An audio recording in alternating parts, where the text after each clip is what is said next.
We will start with new topic today, that is microscope. Actually हमको देखना है what is magnifying power of a microscope. There are two types of microscope. पहले पूरा basic idea clear कर लो. There are two types of microscope. एक को हम बोलते हैं simple microscope, एक को हम लोग बोलते हैं compound microscope.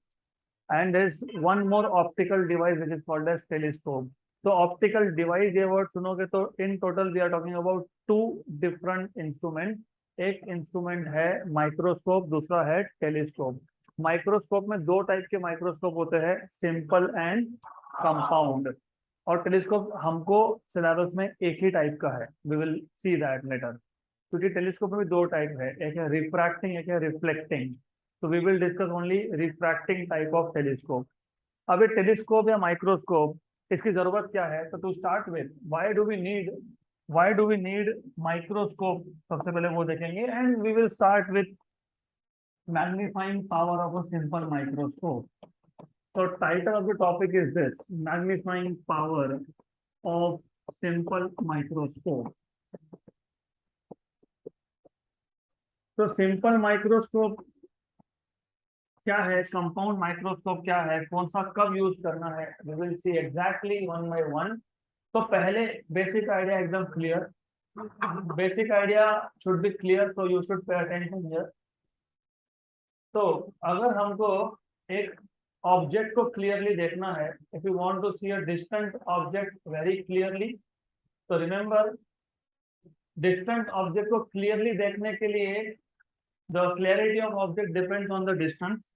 अगर ऑब्जेक्ट हमसे बहुत दूर है, for example we have this object which is far away. मैं रियल लाइफ एग्जाम्पल भी बताता हूँ. एक एरोप्लेन है विच इज फ्लाइंग बाय. आप एरोप्लेन को देखते हो तो साइज बहुत छोटा दिखता है, राइट? तो एक्चुअल में इन रियलिटी ये एरोप्लेन का साइज छोटा है क्या? No, it is very big. तो ऑब्जेक्ट का साइज हमको कितना अपीयर होता है ये डिपेंड करता है डिस्टेंस पे. किसके डिस्टेंस पे? ऑब्जेक्ट के डिस्टेंस पे. कहाँ से? ऑब्जर्वर से, राइट? तो remember the apparent size, the word is important here. मैंने बोला the apparent size. What do you mean by apparent? Apparent मतलब as it appears. Apparent size of an object depends on the distance of the object from the observer. तो हमारे पास एक object है जो बहुत दूर है और उसको हम क्लियरली नहीं देख पा रहे, we are not able to see that object very clearly. तो क्या करना पड़ेगा? अगर क्लियरिटी बढ़ाना है तो क्या करना पड़ेगा? डिस्टेंस कम करना पड़ेगा. तो पॉइंट नंबर वन, मैं फिलहाल कोई थ्योरी लिखूंगा नहीं, we will just go through important points and then derive required equations. The clarity of an object depends on the distance of the object from the observer. If you want to see an object very clearly, you should decrease the distance. Distance कम करना है. उससे क्या होगा? जितना distance कम होगा, मतलब जितना object पास में जाएगा, you see, उतना ही ज्यादा angle object subtend करेगा. Closer the object, जितना object पास में है उतना ही एंगल उसने बड़ा सबटेंड किया. किस पे? ऑब्जर्वर के आंखों पे. क्योंकि देखोगे कहां से? You will see only from I, right? Clear? तो जितना ऑब्जेक्ट को पास में लाते जाओगे उतना ही उसका क्लैरिटी बढ़ते जाएगा. क्यों? Because the angle that it subtends on the I is also increasing and the angle decides the clarity. जितना ज्यादा एंगल उतना क्लियर ऑब्जेक्ट. अब होता क्या है, you must have experience this. अगर नहीं किया है तो घर पे जाके कर लेना एक्सपीरियंस. फॉर एग्जांपल, मेरे पास एक ऑब्जेक्ट है, लेट अस से नोट्स. अगर ये बहुत दूर है तो मुझे दिखेगा नहीं, I will not be able to read क्योंकि बहुत ब्लर दिखेगा. Then I keep on bringing clear, मतलब नियरर. तो जितना पास में लाओगे उतना इमेज होगा क्लियर. बट वेट, अगर मैं बहुत ज्यादा क्लोज लाया, if you bring the object very close to your eye, तो क्या होता है? It starts blurring again. सिर्फ ब्लर नहीं होता है, it also puts strain on your eye. आपको लगेगा कि थोड़ा सा मेरे आंखों में दर्द हो रहा है, right? So there is a limit up to which you can bring an object close to your eye. तो प्रॉब्लम क्या था, पहले प्रॉब्लम समझोगे तो सॉल्यूशन समझ में आएगा। प्रॉब्लम ये था कि हमको ऑब्जेक्ट क्लियरली दिख नहीं रहा, तो हमने ऑब्जेक्ट को पास में लाया, या हम ऑब्जेक्ट के पास में चले गए, सिंपल, राइट। देन जितना ऑब्जेक्ट पास में आता गया क्लियरिटी बढ़ते गया, बट एक पर्टिकुलर डिस्टेंस से कम डिस्टेंस अगर करते हो तो प्रॉब्लम ये है that the image of the object again becomes blurred, additionally it puts strain on your eye. मतलब एक लिमिट है, उस लिमिट से कम डिस्टेंस कर नहीं सकते, और इस लिमिट को बोलते हैं डिस्टेंस ऑफ डिस्टिंक्ट विजन। क्या बोलते हैं? Distance of distinct vision. So the limit up to which an object can be brought closer to the eye is called as distance of distinct vision. In short इसको बोलते हैं DDV। क्या बोलते हैं? DDV, correct. अब यहाँ तक clear? ये नॉर्मल ह्यूमन आई के लिए, why I say normal human eye, because my eye if you see is not normal, my eye has defects। मैं अगर चश्मा नहीं पहनता हूँ तो my eye is not normal because it has defects। तो जिनके आई में कोई डिफेक्ट नहीं है, for a normal human I this distance is 25 centimetre. कितना है ये? तो 25 सेंटीमीटर तक अगर आप एक ऑब्जेक्ट को लाते हो, if you bring an object up to 25 centimetre, then you can look at that object without straining your eye. आंखों पे स्ट्रेस या स्ट्रेन नहीं पड़ेगा if the object is up to 25 centimetre, that is distance of distinct vision. इसको हम denote करते हैं D से, या तो डीडीवी लिखो या इन शॉर्ट लिखो डी। तो डिस्टेंस कितना है? डी। कौन सा डिस्टेंस है ये? Distance of distinct vision. Normal human आई के लिए कितना है? इसका मतलब अगर आप ऑब्जेक्ट को डी से कम डिस्टेंस पे करते हो तो क्या होगा? ब्लरिंग। और क्या होगा? यस, आई पे स्ट्रेन पड़ेगा। Very good. तो इमेजिन ये ऑब्जेक्ट है ए बी, और हम यहाँ से देख रहे थे, और जब ये ऑब्जेक्ट 25 सेंटीमीटर पे था, मतलब डिस्टेंस ऑफ डिस्टिंक्ट विजन पे था, तो एंगल कितना बनाया? अल्फा। Remember this. अब प्रॉब्लम ये हुआ कि 25 सेंटीमीटर तक लाने पर भी मुझे ऑब्जेक्ट के जितने माइन्यूट डिटेल्स देखने थे, मुझे जितना ऑब्जेक्ट का डिटेल स्टडी करना था, वो नहीं हो रहा है। मतलब मुझे जितना क्लियरली ऑब्जेक्ट दिखना चाहिए था उतना नहीं दिख रहा है। तो फिर अभी क्या करेंगे? अब ऑब्जेक्ट का डिस्टेंस तो कम कर नहीं सकते। अगर ऑब्जेक्ट का डिस्टेंस कम करोगे तो वापस ब्लरिंग हो जाएगा। तो फिर हम क्या करते हैं? हम एक सिंगल कॉन्वेक्स लेंस यूज करते हैं। कौन सा लेंस? Convex lens. कौन सा लेंस? कॉन्वेक्स। और एक ही लेंस यूज करते हैं, we use only one lens, biconvex. Biconvex क्योंकि दोनों सरफेस क्या है? कॉन्वेक्स है। यहाँ तक क्लियर? पहले प्रॉब्लम को समझोगे तो सॉल्यूशन समझ में आएगा। सॉल्यूशन समझ में आएगा तो सिंपल माइक्रोस्कोप समझ में आएगा। सिंपल माइक्रोस्कोप समझ में आएगा तो कंपाउंड माइक्रोस्कोप समझ में आएगा। तो ये पूरा लिंक है।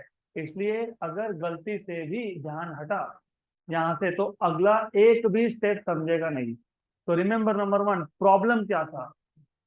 प्रॉब्लम ये था कि हम लोगों को ऑब्जेक्ट को क्लियरली देखना है।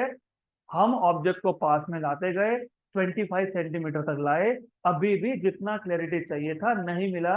अब प्रॉब्लम ये है कि 25 सेंटीमीटर से कम डिस्टेंस हम कर नहीं सकते, तो हमको हमको with the help of some lens इसके इस ऑब्जेक्ट का एक मैग्नीफाइड इमेज बनाना पड़ेगा। क्या करना पड़ेगा? मैग्नीफाइड। मैग्नीफाइड मतलब ऑब्जेक्ट के साइज से बड़ा होना चाहिए। तो हमने एक लेंस यूज कर दिया। कौन सा लेंस यूज कर लिया? Biconvex lens, right.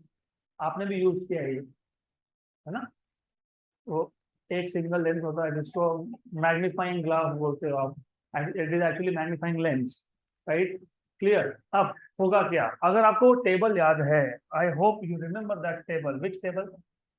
Image formation का टेबल याद है आपको? ऑब्जेक्ट कहाँ रखा था, इमेज कहाँ बना, इमेज का नेचर क्या था। हमने एक टेबल बनाया था कॉनकेव मिरर के लिए। किसके लिए? कॉनकेव मिरर कॉन्वर्जिंग था कि डाइवर्जिंग था?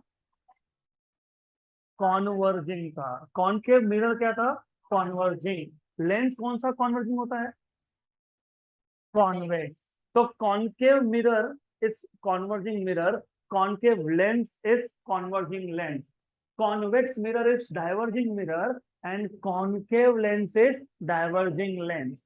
तो जो टेबल कॉनकेव मिरर का बनता है वही टेबल कॉन्वेक्स लेंस का बनता है, जो टेबल कॉन्वेक्स मिरर का होता है वही टेबल कॉनकेव लेंस का होता है। Remember this point. तो अगर आपको याद होगा, नहीं याद होगा तो कोई दिक्कत नहीं है, याद दिला देता हूं मैं आपको। टोटल 8 केसेस थे इमेज फॉर्मेशन के, 2 थे कॉन्वेक्स मिरर के। तो कॉनकेव लेंस से कितने आएंगे? 2 आएंगे, क्योंकि कॉन्वेक्स मिरर मतलब कौन सा लेंस? कॉनकेव। और 6 केसेस थे कॉनकेव मिरर के। तो कॉन्वेक्स लेंस के कितने कितने आएंगे? 6 आएंगे। इन 6 में से 5 थे रियल इमेज के। और रियल इमेज का डेफिनेशन क्या था वहां पे मिरर में? Image formed on the same side. यहाँ पे उल्टा है, लेंस में image formed on the opposite side is real image and image from the same side is called as virtual image, right? तो ये point number 1। Point number 1, concave mirror का table and convex lens का table same. Point number 2, real image in case of mirror is the image which is formed on the same side and virtual is formed on the other side. यहाँ पे उल्टा है, real image मतलब image is formed on the other side and virtual मतलब it is formed on the same side, correct? अब logically सोचो, ये lens है, आपने मैग्नीफाइंग लेंस देखा ही है। अगर आप कभी रिस्ट वॉच रिपेयर करने गए हो, सेल चेंज करने गए होंगे या फिर उसमें कुछ फॉल्ट आया, तो वो जो रिपेयर करता है वो पहले एक लेंस लगाता है आंखों में, that is a single convex lens, right? इसका मतलब lens is very close to the eye. तो जब आप देखते हो लेंस में से, तो your eye is extremely close, it is very close to the lens. तो यहां से आप देख रहे हो, यहां तक क्लियर? क्लियर? ध्यान यहाँ पे चाहिए। I told you that I will not tolerate even a single word, क्योंकि बहुत इंटरेस्टिंग टॉपिक है और बहुत सिंपल बन सकता है अगर ध्यान होगा तो। अब लॉजिकली सोचो, मैं देख रहा हूं यहां से, मतलब लेंस है, I have a lens, I am looking from the other side of lens and lens is very close to my eye, right? तो इमेज कहाँ बनना चाहिए? ऑब्जेक्ट के साइड में या मेरे आंखों के पीछे? ऑब्जेक्ट के साइड में, क्योंकि आंखों के पीछे बन गया तो मुझे दिखेगा कैसे? दिखेगा क्या? नहीं दिखेगा। यहाँ पे ऑब्जेक्ट जिस साइड पे है उसी साइड पे इमेज बनना, मतलब रियल की वर्चुअल? वर्चुअल। तो वर्चुअल इमेज बनना चाहिए। वर्चुअल इमेज कॉनकेव मिरर या कॉन्वेक्स लेंस में कब बनता है? Between f and p, when the object is kept between pole and focus. यहाँ पे पोल तो होता नहीं है, यहाँ पे होता है ऑप्टिक सेंटर। तो when the object is kept between, when the object is kept between optic centre and focus, ये याद रखना, it is very important thing. तो दिस इज इंपॉर्टेंट पॉइंट। हमारा जो प्रॉब्लम था कि 25 सेंटीमीटर तक भी ऑब्जेक्ट को लाए तो क्लियरिटी नहीं मिल रहा है, तो हमने एक लेंस यूज किया और वो लेंस को ऐसा एडजस्ट किया सच दैट द ऑब्जेक्ट, यहाँ पे ऑब्जेक्ट का नाम है A B, such that the object is within the focal length. Within the focal length मतलब between optic centre and focus. Then the image form this virtual erect and magnified. और virtual image magnified एक ही case में था, वो था ये case, right? तो virtual erect and magnified, virtual मतलब क्या? On the same side, erect मतलब प्रिंसिपल एक्सिस के ऊपर, एंड मैग्नीफाइड मतलब ऑब्जेक्ट की साइज से इमेज का साइज क्या है? बड़ा है। तो the image so form is bigger in size then जल्दी बताओ, देन ऑब्जेक्ट, राइट? तो यहाँ पे आपका बन गया ये इमेज, ये बन गया इमेज। क्लियर? तो इस इमेज को मैं नाम दे दूंगा लेटर से A1 B1 या A' B'। यहाँ तक क्लियर? राइट? तो प्रॉब्लम क्या था? हमको ऑब्जेक्ट को क्लियरली देखना था। पहले ट्राई क्या किया? ऑब्जेक्ट को पास में लाए, ऑब्जेक्ट को पास में लाते गए, ऑब्जेक्ट का एपरेंट साइज बढ़ते गया, क्योंकि ऑब्जेक्ट का साइज कौन बताता है? एंगल। ऑब्जेक्ट ने कितना एंगल बनाया वो लाते गए लाते गए लाते गए 25 सेंटीमीटर तक आ गए, डीडीवी, डिस्टेंस ऑफ डिस्टिंक्विजन। अभी भी जितना क्लियर हमको इमेज चाहिए था नहीं मिल रहा है, और उससे कम डिस्टेंस कर नहीं सकते। करने गए तो आंखों पे स्ट्रेन होगा और इमेज वापस से ब्लर होगा। इसका सोल्यूशन क्या, फिर एक सिंगल कॉन्वेक्स लेंस यूज कर लिया। और सिंगल कॉन्वेक्स लेंस यूज क्यों कर पाए, क्योंकि हमको पूरा टेबल पता था कि ऑब्जेक्ट को कहाँ रखेंगे तो इमेज कहाँ बनेगा, नेचर क्या होगा, एक्सेट्रा एक्सेट्रा, ये सब पता था। तो अब सबसे पहले ऑब्जेक्ट डिस्टेंस, ऑब्जेक्ट डिस्टेंस को मैं बोलूंगा u, इमेज डिस्टेंस को मैं बोलूंगा v। तो ये क्या है, ये ऑब्जेक्ट डिस्टेंस है u, और ये क्या है, इमेज डिस्टेंस है v। क्लियर। जैसे ऑब्जेक्ट ने आई पे जो एंगल बनाया, when it was kept at DDV, ये ए बी ऑब्जेक्ट कहाँ रखा था, डिस्टेंस ऑफ डिस्टिंक्ट विजन पे, एंगल कितना बना, alpha.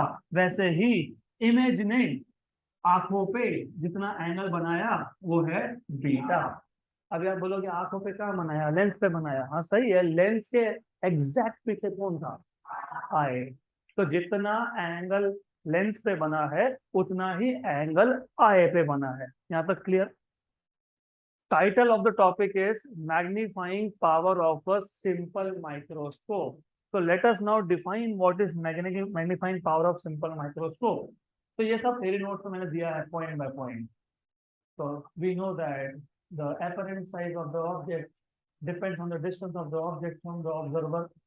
To see an object very clearly, we need to bring the object very close to our eye. The closer the object is, the bigger is the angle subtended by the object on the eye. But there's a limit in bringing the object closer to the eye, right? Because if you bring the object closer than 25 centimeter, then your eyes start getting strained and the image becomes blurred. This limit up to which you can bring an object closer to your eye is called as distance of distinct vision. But if I am bringing the object up to distance of distinct vision, still jitna clarity chahiye tha, still the image so formed is not very clear.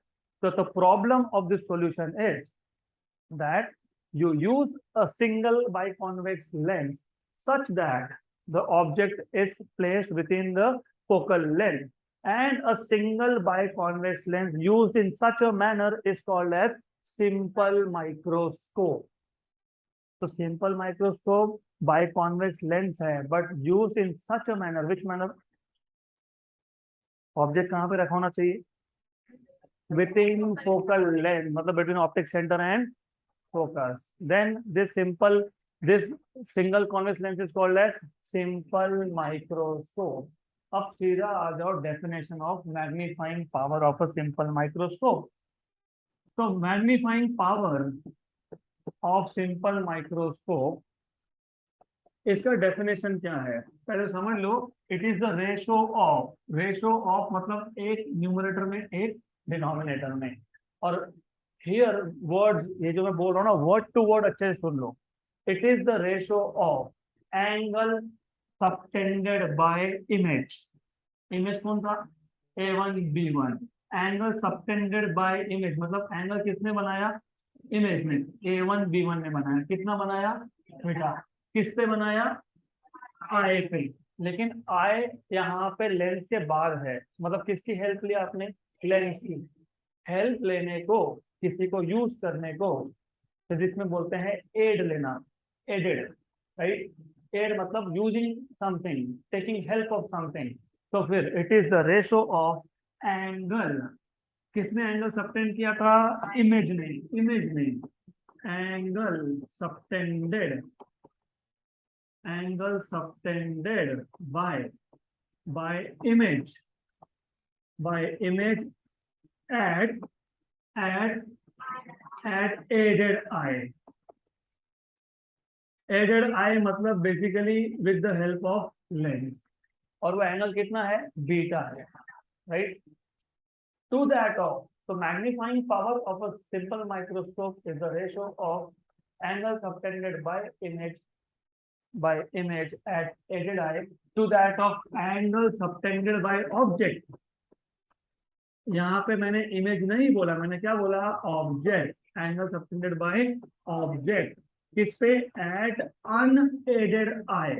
Unaided आई मतलब बिना lens के। तो कौन सा angle है, alpha. लेकिन एक condition थी, when the object is kept at DDV.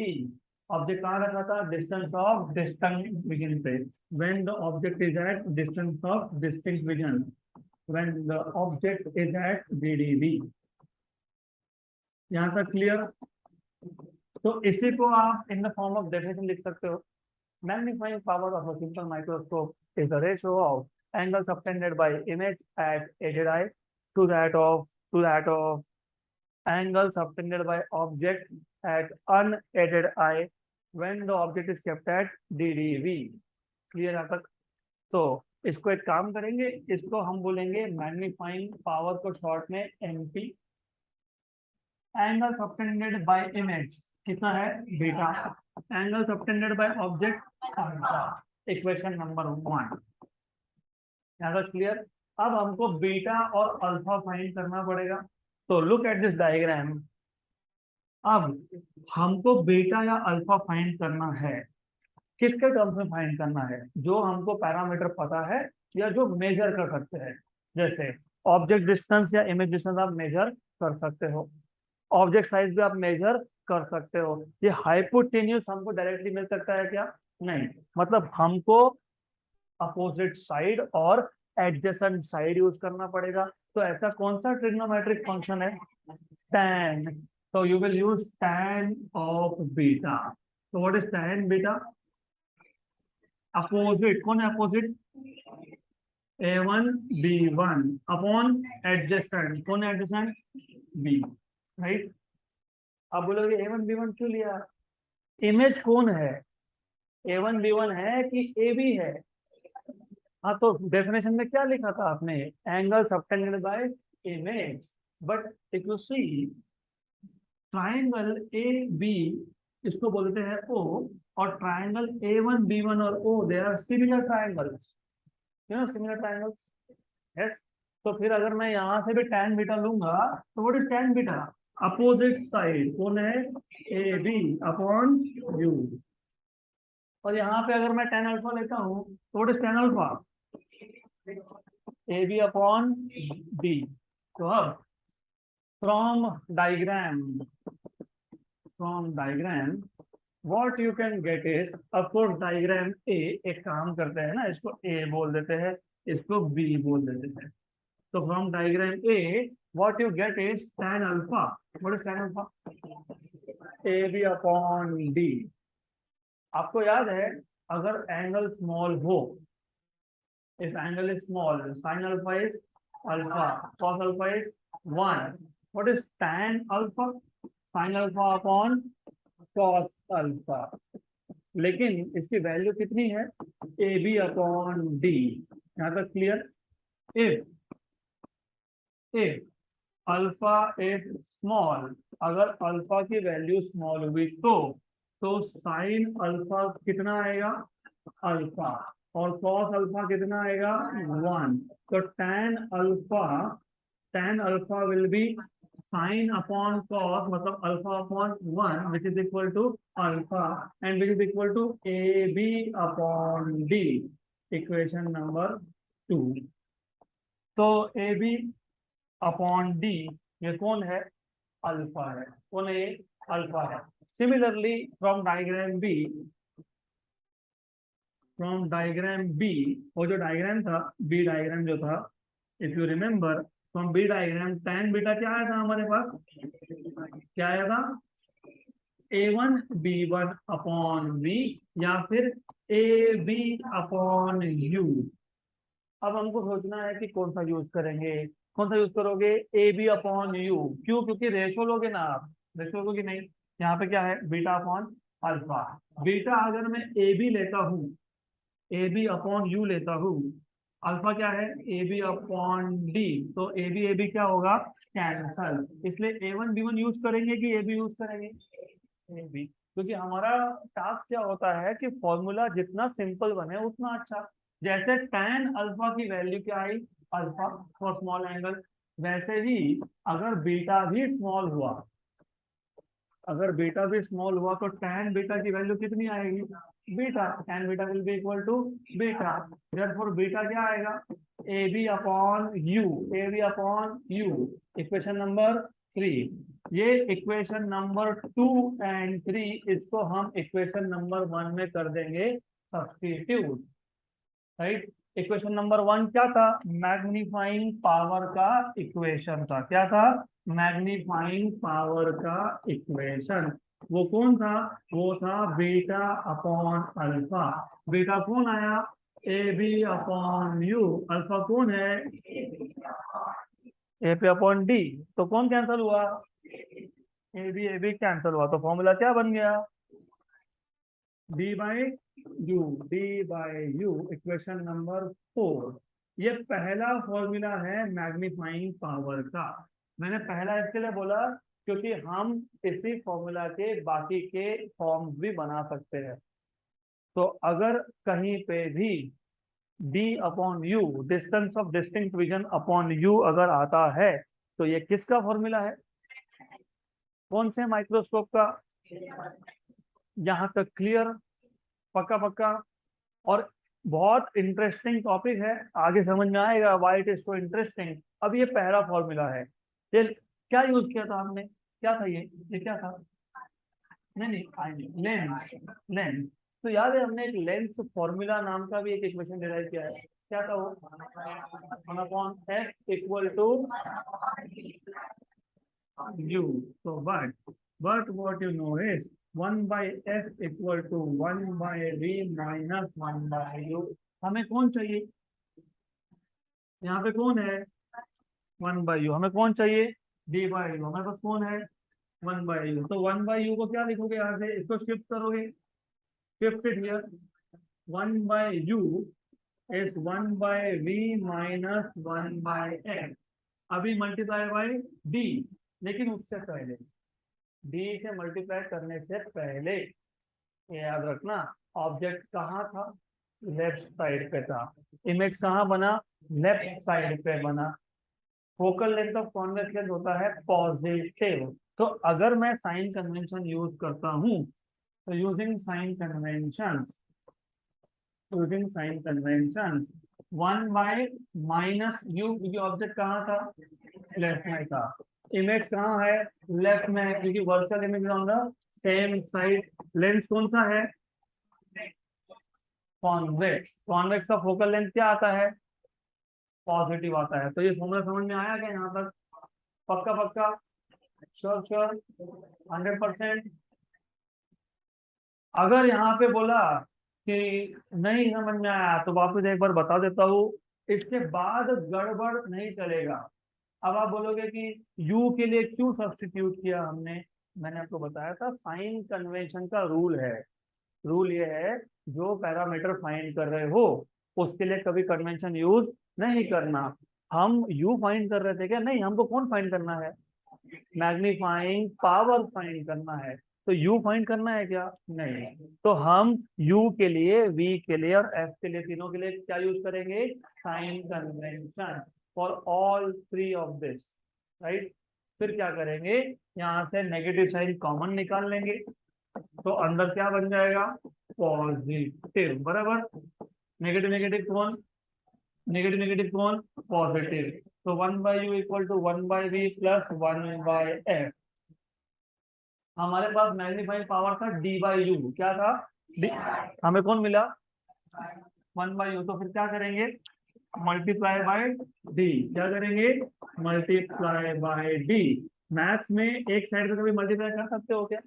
नहीं। तो multiply by D on both side, right? Therefore, d by u equal to d by v plus d by f. Equation number 5। 4 तक तो आए थे ना शायद? Yes.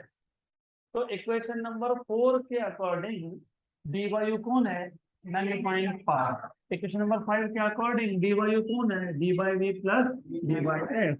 तो इक्वेशन नंबर और 4 और 5 अगर यूज करता हूँ, तो मैग्नीफाइंग पावर का फॉर्मूला क्या बन जाएगा? D by v plus d by f. Equation number 6। यहाँ तक क्लियर? एकदम आइडिया क्लियर? अब थोड़ा सा लॉजिकली सोचो, क्योंकि इसके आगे टेक्स्ट बुक में, नोट में सब कुछ लिखा है। सिर्फ लिख के रटना is not our task. And it should not be your task. उसको अच्छे से समझ लो। अब अगर आप नोट्स में देखोगे तो दो केसेस दिए हैं इमेज फॉर्मेशन के।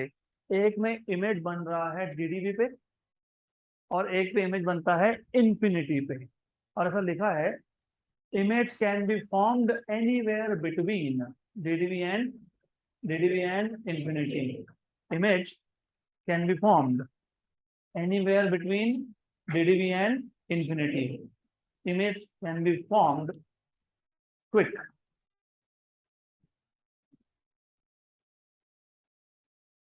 Image can be formed anywhere between DDB and infinity.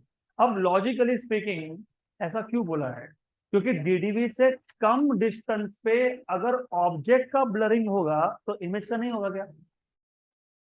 अगर ऑब्जेक्ट आंखों पे स्ट्रेन डालेगा तो इमेज को भी तो आप ही देखने वाले हो ना, तो स्ट्रेन होगा कि नहीं?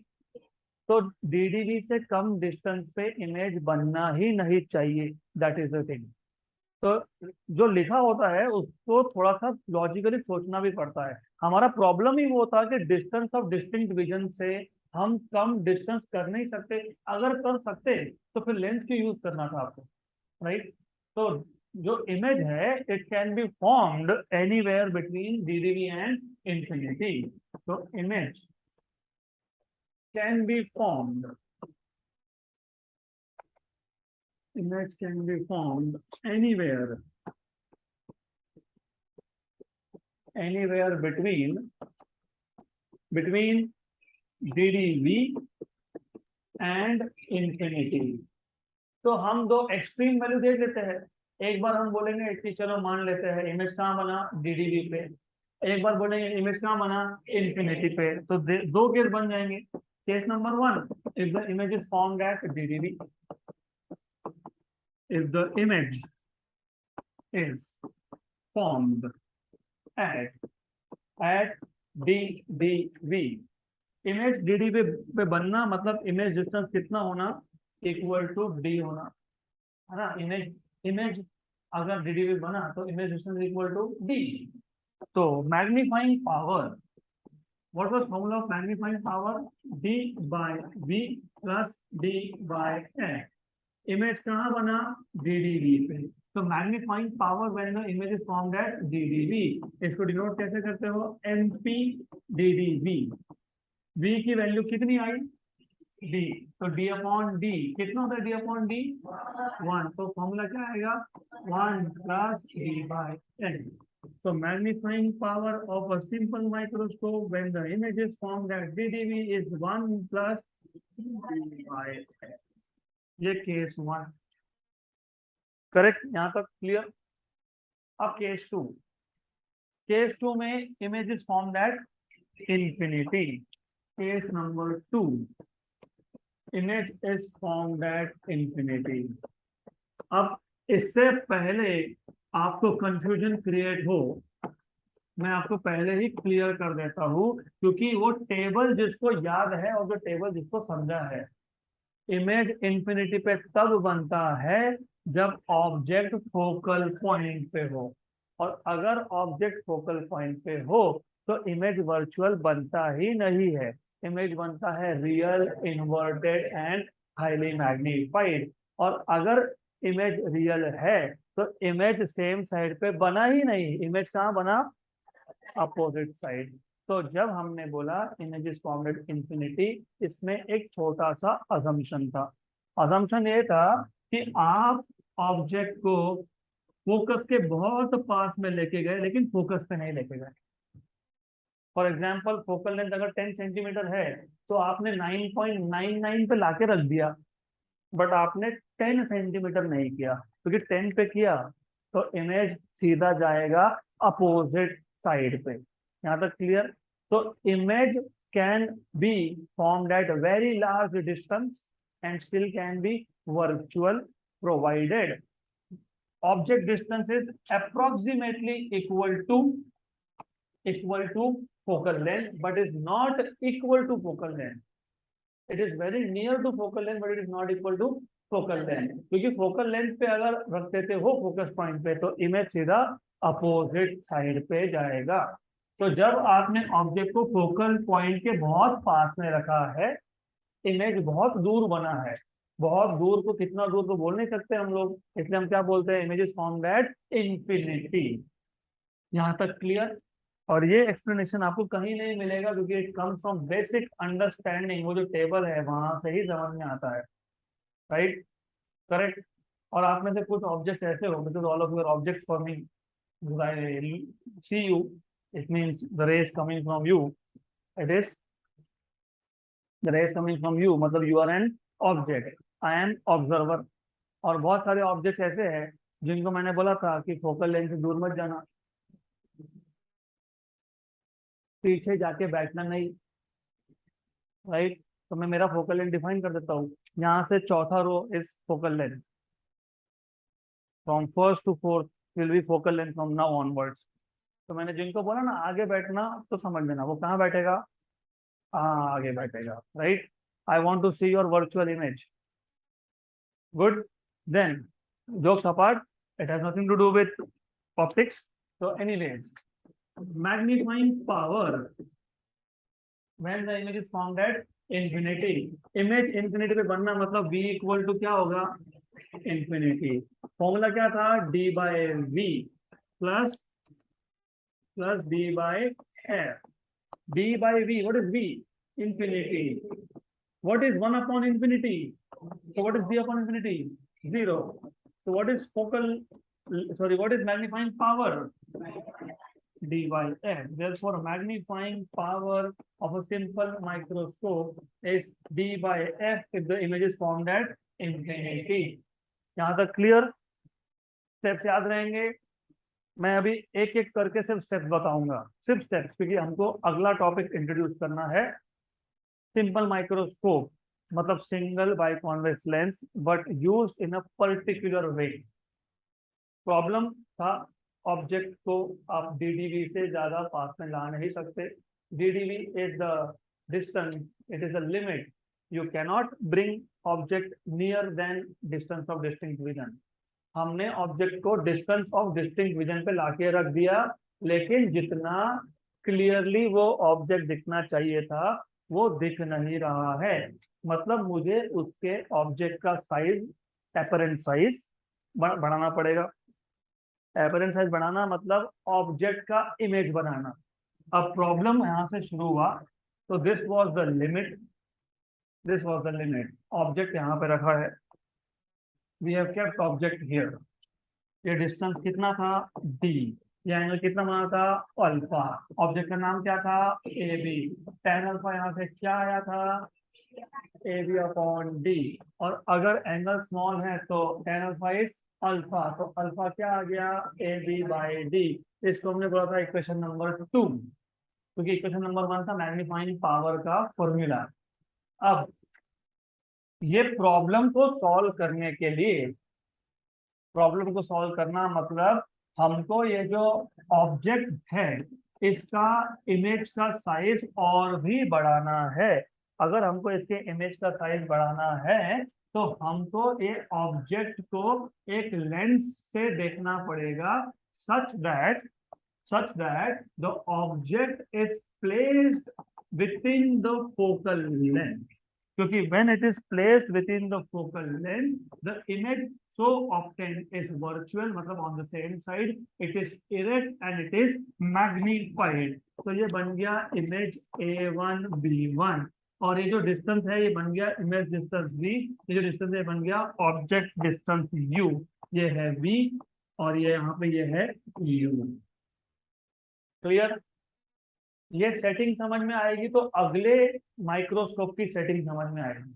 इसको सेटिंग बोलते हैं। This is called as setting when the object is placed between optic centre and focal length. This is technical word for adjusting the distance of object. इसको नॉर्मल सेटिंग बोलते हैं। क्वेश्चन में आपको ये नहीं बताएंगे ऑब्जेक्ट कहाँ रखा, वो बोल देंगे in a normal setting. Normal setting of a simple microscope. What is normal setting? Object is kept within focal length। Then यहां से इसको मैंने अल्फा बोला है जो नहीं बोलना चाहिए था, क्या बोलना चाहिए था, बीटा। Very good. तो tan बीटा से दो फॉर्मूला बन जाएंगे, A1 B1 अपॉन बी या फिर AB अपॉन यू। अगर एंगल स्मॉल हुआ तो ये बन जाएगा beta which is AB upon u. Equation number 3। By definition of magnifying power, क्या था definition? Angle subtended by image. कितना एंगल सबटेंड किया? To that of angle subtended by object at unaided eye when the object is kept at DDV। कितना था? Beta कितना है? AB by U। Alpha कितना है? D। AB तो क्या आ गया ये? तो ये आपको मिल गया पहला equation for magnifying power of a simple microscope in normal setting.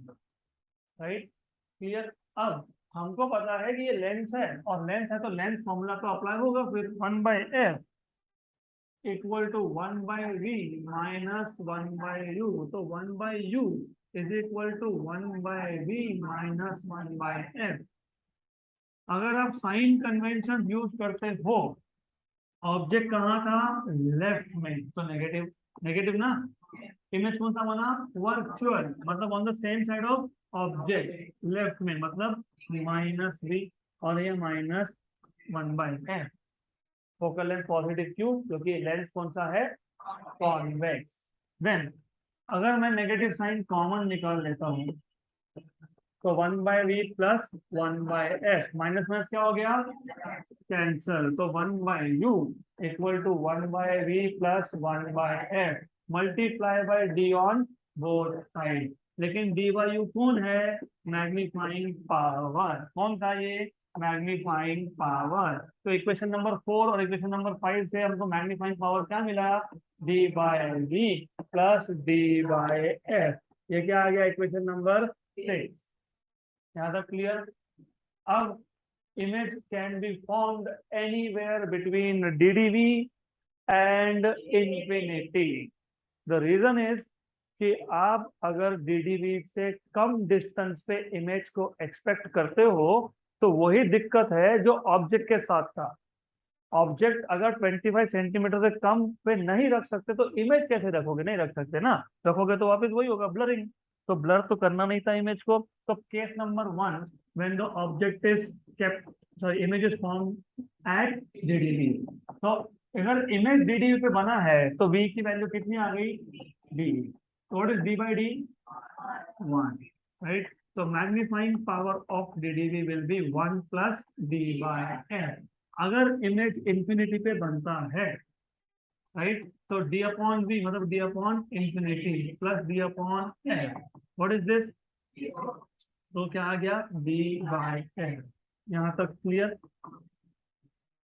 Right, good. तो अगर आपको सिंपल माइक्रोस्कोप समझा है, तो we will introduce the concept of compound microscope. अच्छे से ध्यान दो। जागो जागो, wake up, wake up. It's a all new, more than half day. Oh, the song is like, wake up, it's all new day. तो मेरे को बोलना पड़ेगा it's more than half of the day. Good. चलो ध्यान दो यहाँ पे।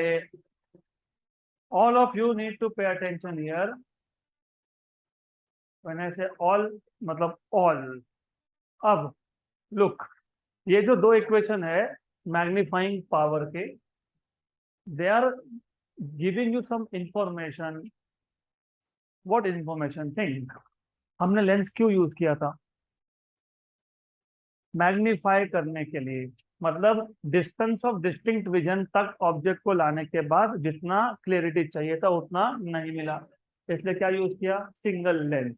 उसको क्या बोला? Simple microscope. इमेजिन ये जो इमेज बना है, ये इमेज साइज भी सफिशिएंट नहीं है, मतलब हमको जितना डिटेल चाहिए था वो भी यहाँ पे नहीं हुआ। ये हुआ क्या? नहीं हुआ। फिर अब हमारे पास ऑप्शन क्या है? हमारे पास ऑप्शन है, हमको ये समझ में आया कि magnifying power is inversely proportional to focal length, है क्या? तो magnifying power is inversely proportional to focal length, मतलब इमेज का साइज और बढ़ाना है तो फिर फोकल लेंथ को कम करना पड़ेगा। फोकल लेंथ कम होगा तो मैग्नीफाइंग पावर अपने आप बढ़ जाएगा। तो हम क्या करेंगे, हमारे पास एक लेंस था जो था थिन लेंस, करेक्ट। आपको ये पता होना चाहिए लेंस जितना थिन होता है, लेंस जितना थिन होता है फोकल लेंथ उसका उतना ही ज्यादा होता है। याद है क्या? अगर याद नहीं है तो आप लोगों को क्रोमैटिक एबरेशन पिछला टॉपिक याद ही नहीं है, तो you need to remember this, right. If you have a thin lens which means focal length is larger, right, और हमको मैग्नीफाइंग पावर अगर बढ़ाना है तो फोकल लेंथ को कम करना पड़ेगा। और फोकल लेंथ को कम करने का मतलब ये होता है, फोकल लेंथ को कम कैसे करोगे? Thick lens. फोकल लेंथ को कम करना मतलब लेंस को थिक करना। तो फोकल लेंथ को अगर आपको कम करना है तो आपने लेंस को कर दिया थिक। क्या किया? लेंस को थिक। अब लेंस को थिक कर तो दिया, प्रॉब्लम एक सॉल्व हुआ तो दूसरा प्रॉब्लम यहाँ पे आ गया। प्रॉब्लम कौन सा सॉल्व हुआ कि फोकल लेंथ हो गया कम। फोकल लेंथ कम हो गया तो मैग्नीफाइंग पावर बढ़ गया। बट वेट, एक चीज हमने लास्ट टॉपिक में देखा था, that is called as chromatic aberration. अगर लेंस ज्यादा थिक हुआ तो ये क्या करेगा? डिस्पर्शन ज्यादा करेगा। क्या करेगा ये? तो डिस्पर्शन ज्यादा होने की वजह से क्या होता है, अलग अलग कलर्स कहाँ जाते हैं? अलग अलग पॉइंट पे फोकस होगा, राइट। तो हम सॉल्व करने गए थे प्रॉब्लम ऑफ मैग्नीफाइंग पावर, हम मैग्नीफाइंग पावर बढ़ाने गए थे, हमने लेंस का थिकनेस बढ़ा दिया, फोकल लेंथ कम हो गया, लेकिन क्रोमैटिक एबरेशन आ गया। तो पहले इमेज का साइज छोटा बन रहा था, हमको जितना डिटेल चाहिए था, हमको जितना डिटेल चाहिए था उतना डिटेल हमको इमेज का मिल नहीं रहा था। तो हमने वो प्रॉब्लम सॉल्व करने के लिए थिक कर दिया लेंस को। हमने सोचा था कि मैग्नीफाइंग पावर बढ़ जाएगा, इधर तो और गड़बड़ हो गई, इमेज अब ब्लर बन गया। तो जितना क्लियरिटी मिल रहा था अब वो भी नहीं मिलेगा, राइट। तो इसका मतलब ये कि आपको अगर इससे भी ज्यादा क्लियरिटी का इमेज चाहिए तो सिंगल लेंस से काम नहीं बनेगा, आपको दो लेंस यूज करने पड़ेंगे। उसमें से एक लेंस ऑब्जेक्ट के पास में रखते हो उसको बोलते हो ऑब्जेक्टिव लेंस, और दूसरे लेंस में से आप देखते हो उसको बोलते हो आई पीस लेंस, आई लेंस या फिर आई पीस लेंस।